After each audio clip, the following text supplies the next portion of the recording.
Please, sir. We've done what you told us. We brought you the broomstick of the Wicked Witch of the West. We melted her. Oh, you liquidated her, eh? Very resourceful. Yes, sir. So we'd like you to keep your promise to us, if you please, sir. Not so fast. Not so fast. I'll have to give the matter a little thought. Go away and come back tomorrow. Tomorrow? Oh, but I want to go home now. You've had plenty of time already. Yeah. Do not arouse the wrath of the great and powerful Oz. I said come back tomorrow. If you were really great and powerful, you'd keep your promises. Do you presume to criticize the great Oz? You ungrateful creatures think yourselves lucky that I'm giving you audience tomorrow instead of 20 years from now.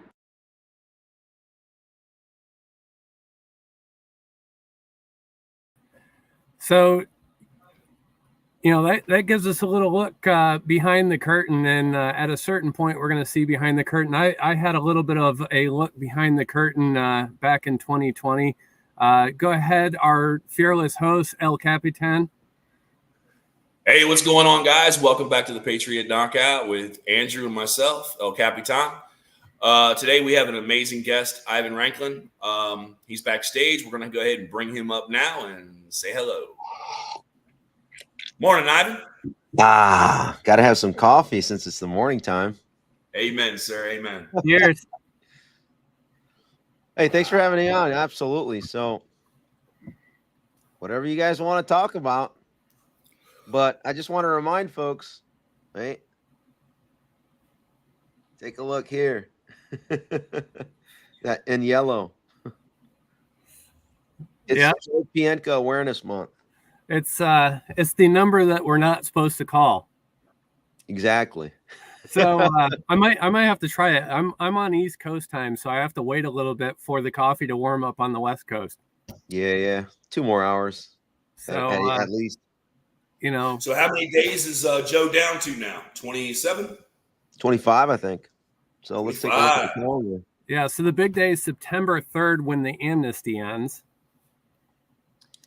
Yeah, so we're looking at 25 days. Perfect. Now I think things are going to heat up on Monday because you got to remember that Elon Musk is having a nice little conversation with President Trump Monday evening. It's probably going to be on X Spaces, Truth Social Live, and then Rumble would be my guess. And so depending on what sounds each of those two individuals make might influence the decision on Joe Pientka. Now, what do you see the ramifications of the Pientka case, being? What do you see coming from this? Well, the way I look at it is this. Joe Pientka was one of the senior ops guys in the Crossfire Hurricane op, the illegal spying operation on candidate Trump, General Flynn, Carter Page. And so he observed and knows kind of all the internal workings and the communications that took place, meetings, etc., at the highest levels of the FBI as it relates to this case, right? Jim Comey, Andy McCabe, Lisa Page, Jim Baker himself, who later then was sent over to the Twitter 1.0 to be the number 2 attorney, right? Number 5, Kevin Kleinsmith, who basically defrauded the FISA court. Brian Auten, who's headed up later the censorship industrial complex. So Joe Pientka is in a very unique position because he is the only one of all those that I have investigated in the very FBI that has at least exhibited when he was on the East Coast an inclination to do actually the right thing and back out once it looked like he identified that he was being duped and used as a pawn for political purposes to go ahead and conduct illegal activity on behalf of the FBI to go after a political opponent and his entire campaign and staff. And so based on his testimony that he did before, specifically the Senate and some other notes that he's taken, I mean, it indicates that he was operating in good faith appropriately. Now, it would have been nice for him to be a whistleblower early on. But when it comes to his time in San Francisco, I'm not so sure he was as clean because, well, when you're in the San Francisco field office as the number 3 guy, the head of counter intel, you're probably very keenly aware of what your employees are doing, like Elvis Chan, and you're probably on the CC line at some level with the communications back to headquarters with Laura Demlow and Brian Auten once again, as it relates to them communicating with Jim Baker over at Twitter 1.0 to run the censorship industrial complex. So in essence, best case scenario for Joe, he wasn't aware, or he gave those concerns and tried to address them internally. Worst case scenario, and probably somewhere along the lines of what I'm about to say is likely true as it applies to his tenure in San Francisco, where he was aware of it and allowed it to take place, and thus he was complicit in that censorship industrial complex regime. So now he's pretty much on the hook with legal risk, civil and possibly criminal collusion related to violating many of our First Amendment right, okay, with that censorship industrial complex scheme. So I'm offering, kind of in good faith, as the Secretary of Retribution, an opportunity for him and all whistleblowers that have information that are not on the deep state target list, but are secondary players to those principles on the deep state target list by category. And if they want to kind of take themselves out of that level of scrutiny, where we then deploy assets, resources, and research capabilities, if they want to stop us from doing that, kind of call it off so that we don't look at their life from birth to today, every second of the day, everything that they've done, then they basically need to be a whistleblower. If they don't, then we're going to basically scrutinize them until we find something. Now, again, if they're fully clean and they have nothing to hide, then they can accept the risk of not being a whistleblower. But if they do take that risk and there is something in their background that we do find, mark my words, it will be actioned. So the carrot is, Joe, you have until September 3rd. Step forward, provide your evidence. You know who to contact. On the congressional side, it's going to be Jim Jordan. It'll be James Comer. If you need help contacting their staff, I'd be happy to connect you with them. And then on the other side, now that Twitter has moved over to Texas, it would be very appropriate for Ken Paxton concurrently offer that same grace and immunity to Joe Pientka when Ken Paxton subpoenas him and calls him in for him to fully disclose and testify everything that Joe Pientka knows about Lisa Page, Catherine Seaman, Peter Strzok, Andy McCabe, Kevin Kleinsmith, Jim Baker, James Comey, and the rest of the list that I have. So if you're listening in, Ken Paxton and your staff, you already know what to do. You've been put on notice. Does that make sense? Andrew's got some interesting history with whistleblowers as well. And I mean, everybody's got their little path that they kind of followed, and ever since, roughly 2020, most people kind of pick things up. But Andrew, you want to fill people in on? Yeah, I'll try to give a quick 60 seconds, the data point. So 9/11, I was a travel agent in Michigan, and 10 days later, I was put out of work in 2000. Yeah, a lot of people were in that industry. Right. Oh my gosh. Real quick, my brother actually did that as well as a travel agent out in, I believe it was the Seattle time frame, because he was going to graduate school, I believe, out there. And same thing happened to him. He was, boom, gone. Yeah. Oh, yeah. Well, I was working for a larger agency that was doing $2 million a month. And then the next month we were looking at $30,000. So the faucet just shut off. And to try to pay 50 employees, there was no way that this company was going to stay afloat, and it was gone within 3 months. Yep. So 2002, the worst government shutdown of an industry. Oh, and Detroit gets hit pretty hard in a lot of ways. So, I'll fast forward to that in a minute. But in 2002, I shake hands with George W. Bush at a speech at the school that I had previously attended, and I was third person back in the crowd, and I had my hand up in the air, and he looked through the crowd and looked me in the eye, and I thought that was a person of character and integrity, and I didn't realize I was being deceived at that moment. And so I thought we were doing the right thing by some of the actions that we were taking, and I was full in support of it. So 2006 comes around, and it's like, well, if we're in a war forever, I want to choose my job rather than have it chosen for me. So I sign up as a Navy CB, a heavy equipment operator, for an 8-year enlistment. I go straight in the reserves. I do my basic, I do my full training, and then go back home. And then 2010, we get called up, NMCB 26, we get called up to go over to Afghanistan. We fly into Tarin and then go up to, we flew into Kandahar, and then we eventually go up to Tarin and then build a base out on the front line. I come back home, and I just wanted to live a quiet life. And so eventually I end up in South Florida. I'm a rideshare driver. And when the lockdowns happened, I'm like, wait a minute. You know, I've been trained in chemical, biological, and radioactive warfare, and I've worn the mask. I've been in a gas chamber multiple times. I've taken that mask off, and I've seen when it did work and when it didn't work. And so I started asking some serious questions. 7 months later, I meet the Google whistleblower and started working with him. And then I eventually, so we were working around the clock for about 3.5 weeks in October of 2020 into November. And then I started working with other whistleblowers. Now, the ones that I've worked with previously were all, either employees or independent contractors of corporations.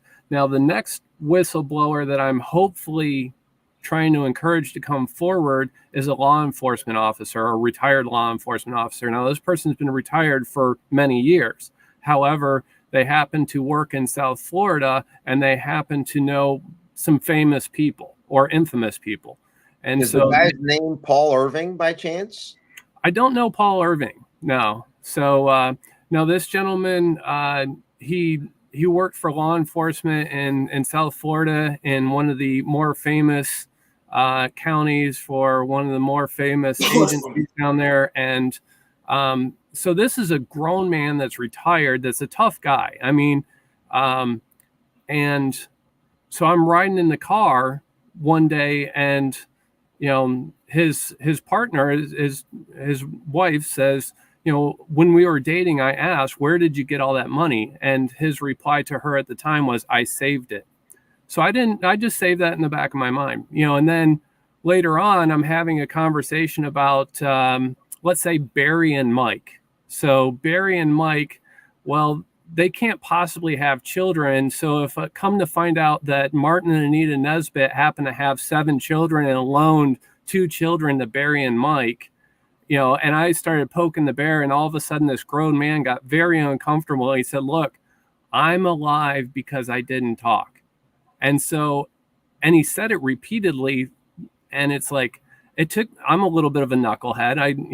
I'm fairly intelligent, but sometimes I have my knucklehead moments. And so in any case, I put 2 and 2 together, and I'm like, oh my gosh, this person knows way too much about way too much.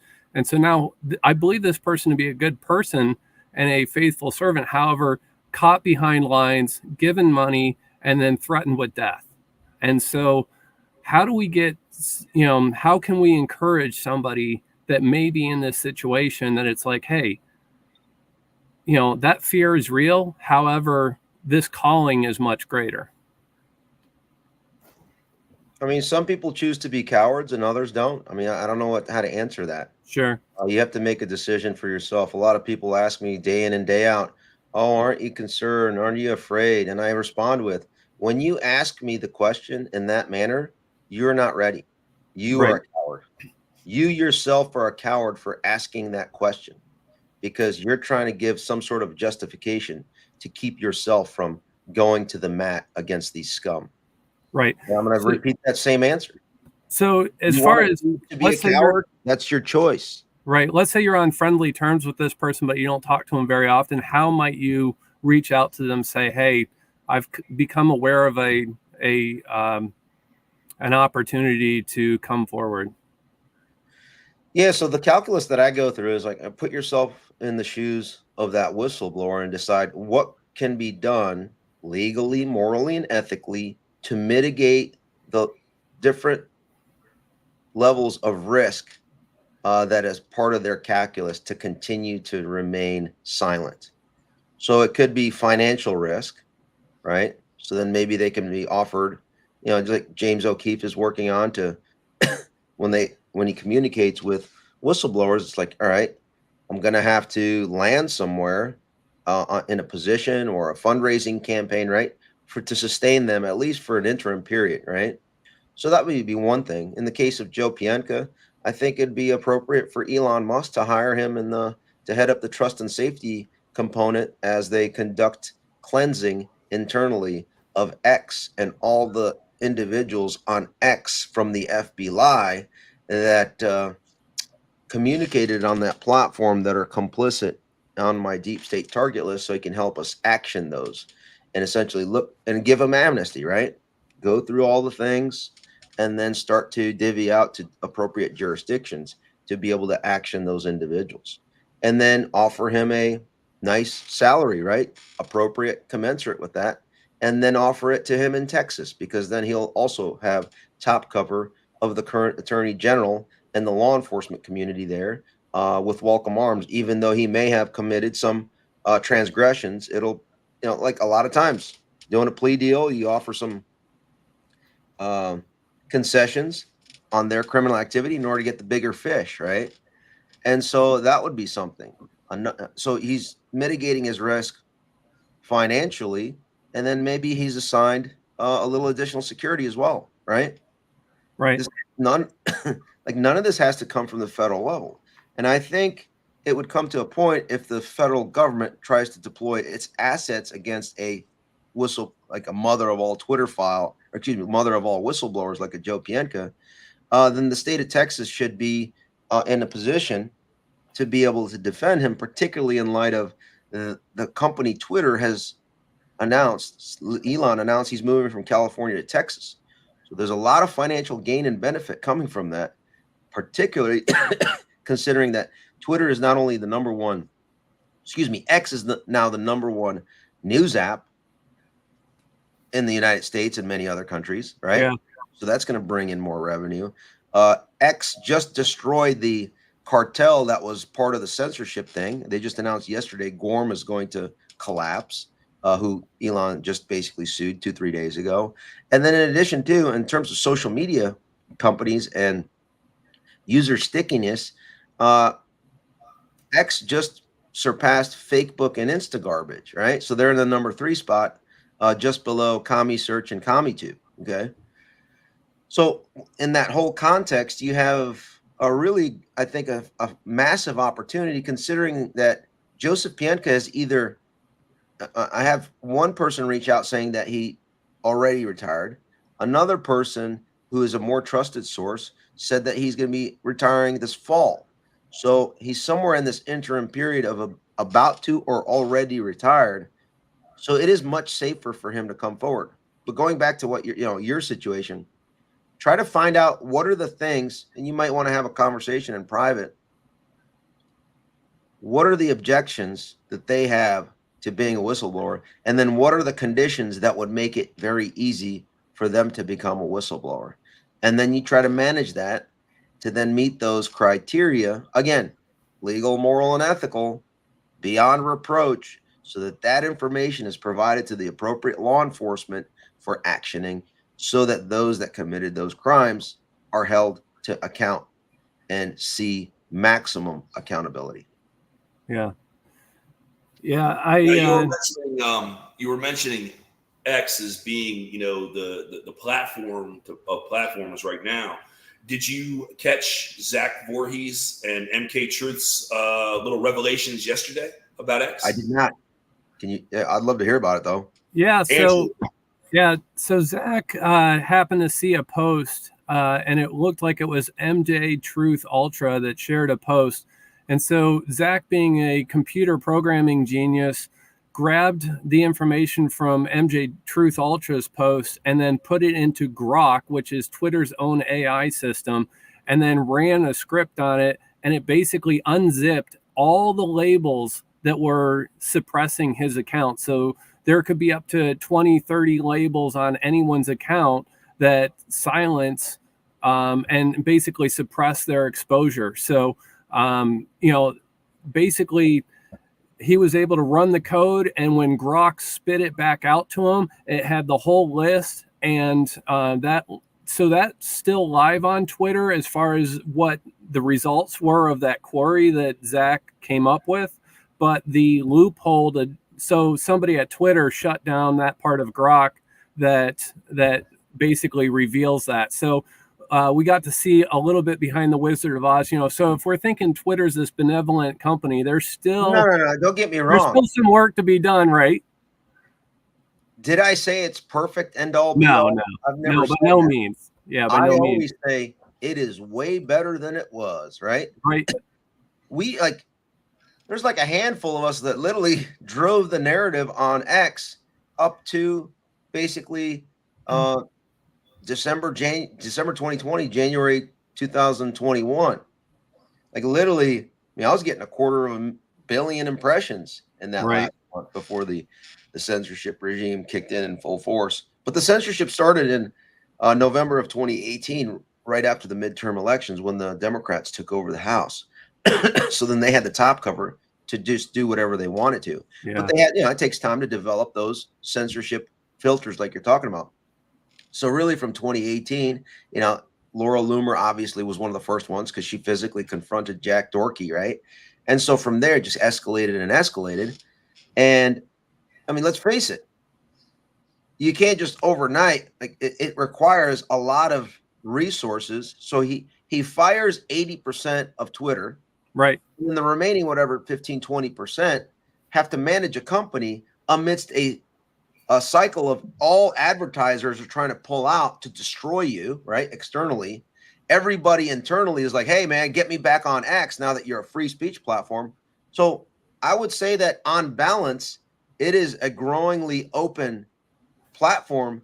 And simply by Zach Voorhees doing this, I suspect, and us now knowing about it, we're going to be able to replicate or learn about this and apply sufficient pressure because it's free speech enough to where it's going to get to the appropriate people that are on our side in this within the culture at X to start to correct that internally. It would be my guess. Now, again, it's not perfect, but it requires that internal cleansing because my original account that, was really big with the Raiklin one, there's probably at least 20 filters still on that sucker, right? If not more. Right. So, and what are those filters were basically done at the direction of Joe Pienka's co-worker, Brian Otten, Laura Demlow, Elvis Chan, and Jim Baker from the FBI/former FBI component as they injected that level of direction into the trust and safety team at Twitter 1.0, Vijay Gade, and some of the other players, which I'm going to probably highlight since I had a meeting with Matt Taibbi a couple of weeks ago. He shared with me who specifically was the one from Twitter that decided to censor me on January 10th. Okay. So I know the name. So now I get to do a deep dive on that name. And then the next layer is going to be who did she communicate with or get the permission, authorization, or top cover to censor me. And then we're going to go to town on that entire group, right? When I say go to town, be ready to be scrutinized maximally until we find a transgression, and you will regret censoring me and violating my First Amendment. I guarantee it. I personally guarantee it. And so they're going to have to face the consequences of doing that to me. Now, hopefully others will do the same, as maybe they create a database publicly where people can go in there that have been censored on X to then figure out which specific individuals at X did it and how that sequence of communications took place from the government and who within the government did that, so we can go to town on every single one of them. And then they get to face the consequences that they deserve. And the sky's the limit. Use your imagination on what that may look like. It does kind of blow my mind. I mean, I'm just a little guy. I've always been just a little guy in the back. But yeah, I had you're a 208 follower Twitter account back in the day, And the next thing you know, it's gone. My wife's account, about the same amount of followers, gone. The same day How many? lost 208? 208 is all I had. And they still censored you out? Wow, they were scared. You must have been breathing fire. Truth. The only three things I was posting was Q was an ongoing military operation, the election was rigged and was fraudulent, and that COVID was a bunch of BS. Those were the three things I was posting. That was it. You know, Well, I never did fight or argue or threaten anybody on it, so it definitely wasn't that. But then when I find out from Elon that, you know, they had a list and the Twitter files came out and they were targeting low follower accounts, it blows my mind. My screen name was on an FBI list somewhere, and so was my wife's. It absolutely boggles my mind. hey, can't be exposing the illegal election of 2020 and its illegal certification. Speaking of which, there was a great press conference done in the Georgia state capitol a couple days ago. I don't know if you guys caught it, where it basically exposed again how good old Brian Kemp and Brad Raffensperger illegally conducted that election on behalf of the Bush, Cheney, Pence syndicate in order to make sure that those 16 electoral votes wouldn't go to Trump, so that they could make sure that he's not in office, so that it would protect their kind of empire of corruption. And then now he's continuing to allow Fulton Fanny to operate without, any checks and balances. I'm talking about Brian Kemp. Yeah. Fulton Fanny does not exist without a Brian Kemp allowing it, facilitating it, and instigating it and supporting it. Now, was that the Citizens Declaration of Emergency that you're referring to? Yeah, that one. Great. Yeah, I saw that. That was fantastic. Took a lot of courage. Yeah, and then we got Virginia. Virginia just went hand count ballots as well, right? Yeah, if I may give my brief analysis on that, if you guys, because that's a question that I think a lot of people are going to have, and I'll get you the screen, brother. Go for it. Yeah, so to contextualize Glenn Young Kim, okay, he's a China First Republican, in my opinion, and here's why. He was the co-CEO of Carlyle, which is a company organization with deep financial ties to the Bush family.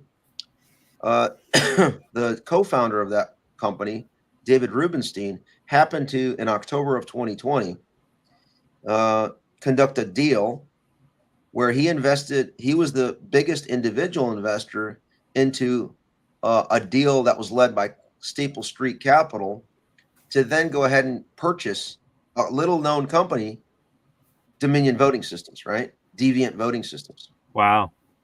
And that same month, October of 2020, is when Glenn Young Kim, the co-CEO, decided to retire to then run for governor of Virginia and then win it the following year. I find it odd, coincidental, that approximately 1/3 of the jurisdictions in Virginia of the 133 have deviant voting system capability in them.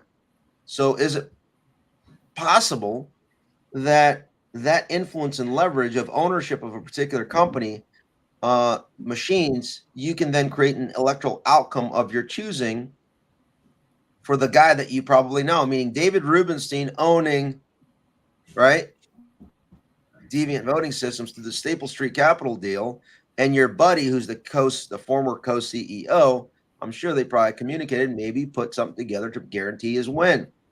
Okay? At least in the general election, right? Now they had to spend 50-1 against Amanda Chase and Pete Snyder 25-1 to pull off the primary convention-ish through schemery. I observed it. I had firsthand knowledge of all this as I observed the governor's race here in Virginia, since I'm in Virginia. But needless to say, it's almost as though Glenn Youngkin, all of a sudden, through executive order yesterday, says that we need to go to paper ballots, right? But what has he been doing the last 2 years to secure elections in Virginia? How about zero? So then it begs the question for me as a critical thinking analytic mind, which everybody here is, what triggered him to do that with just literally 2 months to go in a presidential election? One hypothesis, the immediate hypothesis that comes to my mind is he was probably in on the cabal that was going to benefit the most with a successful Trump assassination 2 days before the convention, wherein they would have put up Nikki Haley as president and Ron DeSantis as vice president with a dead President Trump, right? 2 days later. When that failed, I'm starting to see a lot of people that were previously not anyway supportive or vocal of fixing the electoral system, basically correcting the things that you had addressed that you were censored for, El Capitan, right? So Glenn Youngkin is not this devout election fraud denier, right? Or excuse me, he's not an election denier. He was an election fraud denier, meaning, he was like Mike Pence's employee that he hired into the system. He basically said, oh, it was the most safe and secure election ever in the history of humanity, right? He was kind of in that camp. But then all of a sudden, he doesn't want his fingerprints or him to be investigated for any communications or involvement with the attempted Trump assassination, in my opinion. And that same thing goes for Mark Zuckerberg. When all of a sudden he's like, ooh, the assassination failed. Our plan and play didn't work. I want no one to consider me as complicit in the failed assassination attempt. I'm going to back off and endorse no one. Right. You're starting to see a lot of people that previously and traditionally were not supportive, or even worse, had some level of TDS, are now coming out in a way that is not consistent with anything that they've done the last several years. This is one example of an inconsistent action by Glenn Youngkin, which begs the question, how much did he know and what triggered him? I want to know why he did that, and specifically the timing of it. Now, I could be wrong, but that is the first thing that comes to my mind. Right. What's on the other side of the Carlyle Group in Saudi Arabia? You're looking it up. You tell me. Right. So, so it seems like they got connections to powerful people over there. And, I don't want to say anything that's untrue, but it seems like they're connected, and maybe those connections broke off in 2001. But, and then, so the next question is. Speaking of 2001 and your story about Bush, I want to make real quick. You got to remember that Mikey Pence was elected to Congress as a freshman congressman at the same election cycle as George W. Bush and Dick Cheney, Liz Cheney's dad, became vice president, right? Right. Entering into office January 3rd of 2001 in the case of Mikey Pence from Indiana, and then January 20th in the case, 17 days later, in the case of Bush and Cheney. During that period of time, right after 9/11 and right after in October of 2001 is when the discussion started to create a thing called the Homeland Security Act. And as part of that, there goes all of our rights. Yeah, and then the Patriot Act. So Mikey Pence was on the Judiciary Committee, which was the committee that created both of these. From one aspect, Mikey Pence is the co-author of expanding the illegal spying on American citizens from 7 FISA court judges to 11. That's what happened as part of the Patriot Act. Okay. Thank you, Mikey Pence. And then secondarily, you can look this up on C-SPAN all day, every day. It's not my words. It's from the evidence that I've gathered just looking at C-SPAN stuff and Mike Pence. And then next thing you know, the Homeland Security Act, upon which all of us, and you were impacted massively because they shut down the entire airline industry and thus removing your job. You can thank Mikey Pence for that as one of the co-conspirators behind it. Yeah, for 3 days, the planes were shut down. There wasn't a plane going anywhere. And except for maybe a few private jets going to a Middle East country. Well, the early stages, you can't thank Mikey Pence for it, but you can hold, obviously, the executive leadership of our the leadership of our executive branch. Right. Next question I had is I looked at Dodi Al Fayad's page, and it seems like he's related to the Khashoggi family. And I see the Khashoggi family, and it's like we've got Jamal that was a journalist, and we got another generation that's above him that I think his uncle or his cousin seems to be a distributor. It seemed like he started with Kenworth Trucking, but then maybe got into more military grade stuff. And then we've got the next generation, the grandpa generation of Khashoggi, which was the physician to the king of Saudi Arabia. So, there's a lot of talk about what did Dodi Al Fayad know about the potential Saudi Arabian crime family? Gramps Khashoggi. I don't know the answer to that. That would require some research analysis. So I'll be the first one to tell you I can't give you any semi-educated response right now as I'm sitting in front of you. Sure. I got a question for you. I just did an interview the other day with Mark Cook, great numbers guy. Do believe he was pivotal in a couple of cases that are actually being litigated right now. Are you familiar with Tina Peters and the Mesa County Recorder's Office? I am. We recorded a 5-hour epic interview related to everything surrounding January 6th, the run-up on January 6th, and those involved in its Fedsurrection and the cover-up. Yes, I'm very intimately aware with their situation. And it looks like the Dominion CEO lawyer was jumping through some hoops the other day, asking whether the subpoena was valid, so forth and so on, was kind of admonished by the judge, letting her know, yes, the subpoena was valid. I let you know that the last time we had a meeting. And, he's supposed to testify. So the judge doesn't look like he's letting a lot of Tina's evidence in, but there is a lot being exposed just in the, cross that they are able to get, through. What are your thoughts on this? So I have not been following that trial as closely as I would like to. So I'll need to get caught up on that maybe over the weekend to be able to start to give an assessment on that. We have I have a couple folks that are there that are attending the trial that I'm close with. So I'll be able to get a little bit more insight on it. Not only reading and maybe I think since it's a state case, I'm sure it's live, right? And you can watch the video. Basically, you just reminded me. I'm going to go ahead and dedicate some time this weekend to kind of go through and kind of see the whole trial, because I like to watch stuff at 2, 3, or 4x depending on the speed of the interaction, so I can blow through it and I can give my analysis on it.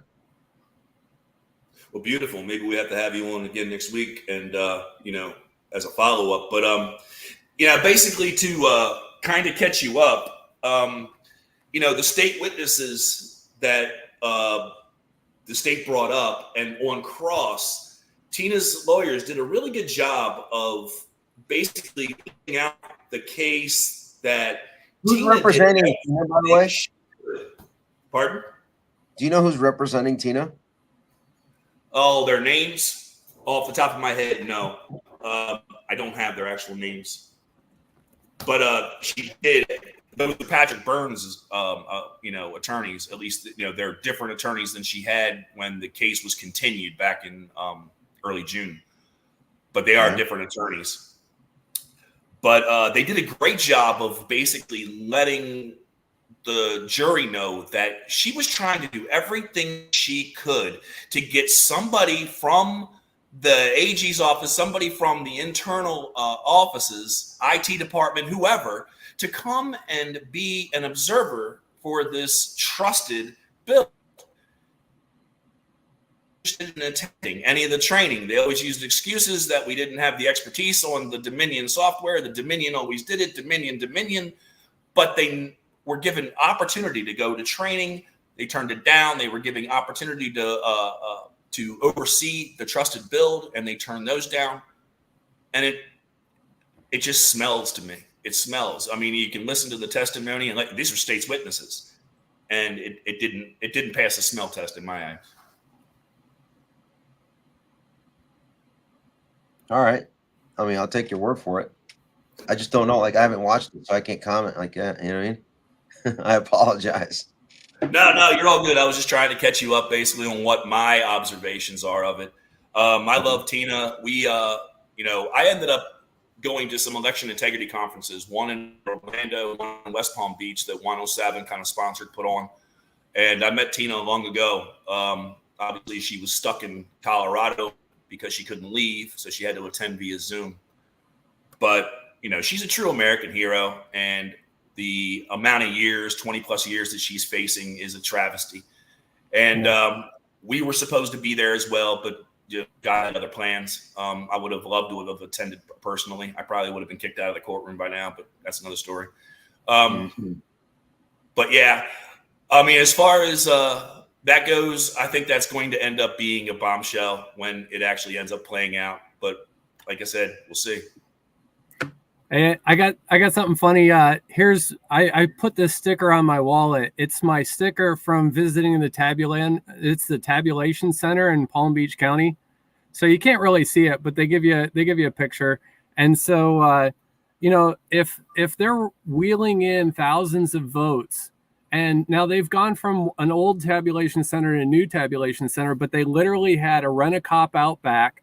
And I'm thinking to myself, okay, I've watched plenty of movies and I've been on enough deployment time to understand, okay, you bonk that guy on the head and then you're right in the back of the warehouse where all the votes are, or, he's not checking anything. He's not signing in or signing off on anything. And so they'll show you 20% of the building, while 80% of the building, they can do whatever they want. So, we're coming into the most exciting time. It'll be interesting to see how we eventually remedy all this.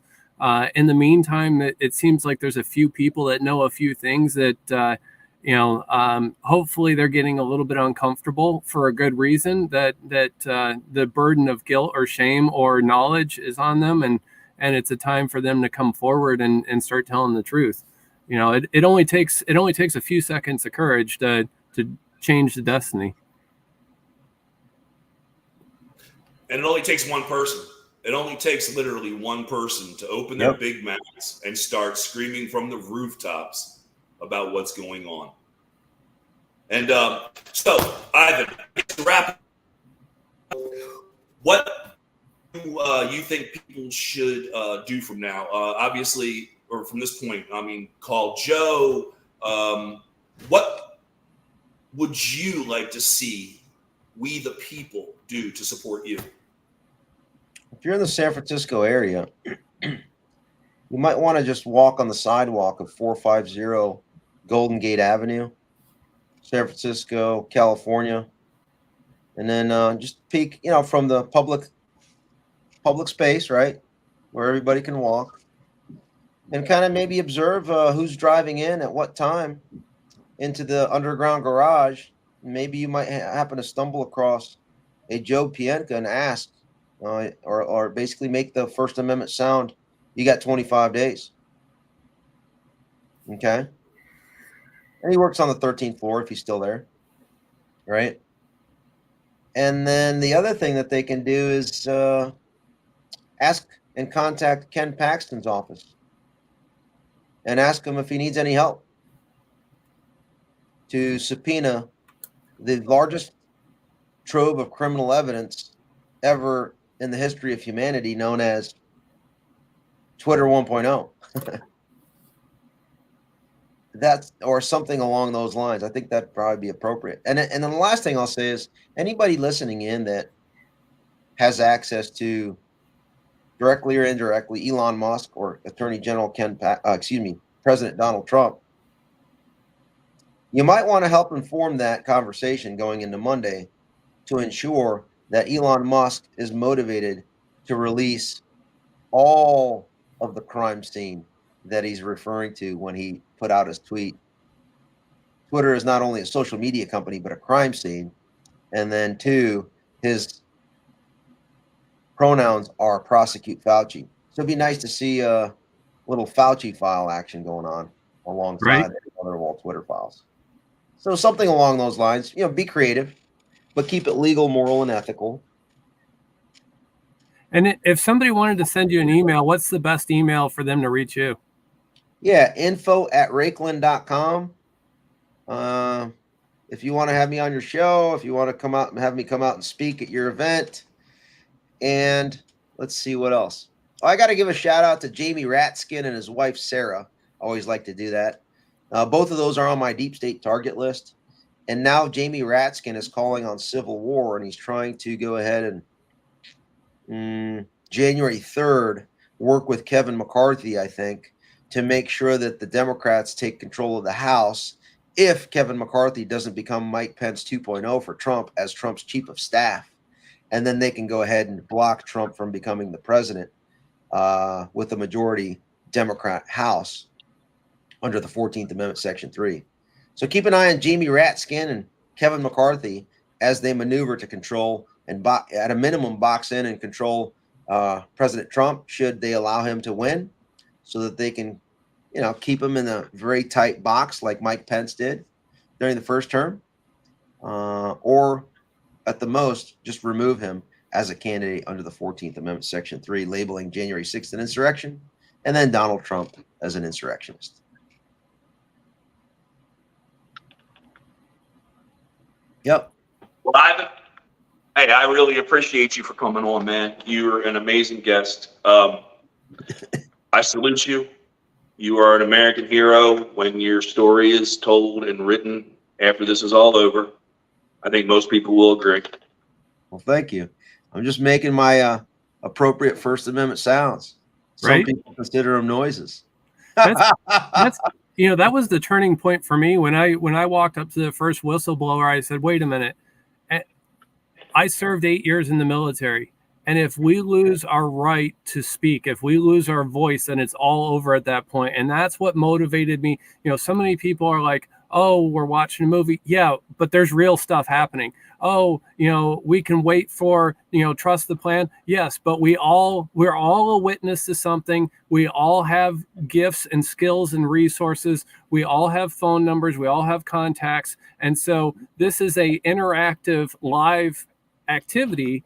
And patriotism isn't that we stand at the top of the bleachers and clap. Patriotism is that we get on the field and we participate. So I appreciate that you've gotten on the field and participated. I realized right away that I had an opportunity to participate. And every day I wake up, I'm like, how can I move truth forward? How can I help save our republic? And I met Bill a few weeks ago, and we had a couple of great conversations.